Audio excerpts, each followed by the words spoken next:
আজি 25 ডিসেম্বৰ আজি আমাৰ সাৰ্ভাইভেল হেল্থ গ্ৰুপৰ উদ্যোগত শৰৎচন্দ্ৰ সিংহ সাংস্কৃতিক ক্ষেত্ৰত দিনজোৰা কাৰ্যসূচীৰে জননেতা শৰৎচন্দ্ৰ সিংহৰ 19তম মৃত্যুবাৰ্ষিকী আমি আজি পালন কৰিবলৈ ওলাইছোঁ আৰু এই এনজিঅ সাৰ্ভাইভেল হেল্থ গ্ৰুপে প্ৰত্যেক বছৰে আমাৰ এই মৃত্যুবাৰ্ষিকী কাৰ্যসূচী পাতে আজি আমাৰ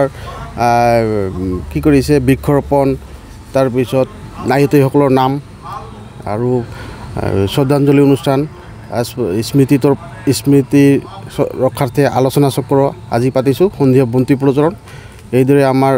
সকলোৱে এই অঞ্চলৰ জাতি ধৰ্ম নিৰ্বিশেষে সকলোৱে আমাৰ এই অনুষ্ঠানটো অংশগ্ৰহণ কৰি প্ৰত্যেক বছৰ ধৰে এই বছৰেও আমাৰ অনুষ্ঠানটো সফল কৰিবলৈ সক্ষম হৈছে তাৰ কাৰণে সকলোকে আমি ধন্যবাদ জনাইছোঁ আমি জননেতাগৰাকীৰ যি কৰ্মৰাজি আছে আমি যিমানখিনি পাৰোঁ তেওঁ যদি আমি কৰিব পাৰোঁ মানে তেওঁক ফ'ল' কৰিব পাৰোঁ তেতিয়াহ'লে আমাৰ সমাজখনে আগলৈ বহুত আগবাঢ়ি যাব আজি আমি যান্ত্ৰিকতাৰ যুগত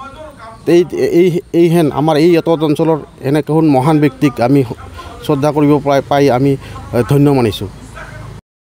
গতিকে আমি কওঁ ৰাজনৈতিকভাৱে আমি অবিভক্ত গোৱালপাৰা জিলা আৰু বিশেষকৈ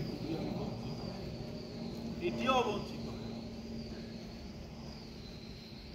আমি মুখেৰে কওঁ শৰৎচন্দ্ৰ সিংহ আমাৰ আদৰ্শ ব্যক্তি আমি তেওঁক অনুসৰণ কৰোঁ কাৰ্যত কৰোঁ 105% উল্টা শৰৎচন্দ্ৰ সিংহ যিবিলাক কাম কৰিছে সেই কাম তথাপি আমি জানো ইতিহাস হ'বলৈ মানুহৰ কিছু সময় লাগে শৰৎচন্দ্ৰ সিংহ এটা ঐতিহ্য এটা ব্যক্তিত্ব এটা অনুষ্ঠান এটা ইতিহাস এই ইতিহাসৰ পাছত আছে থাকিব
সেইটো তেওঁৰ নিচিনা ব্যাখ্যা মই আন কোনো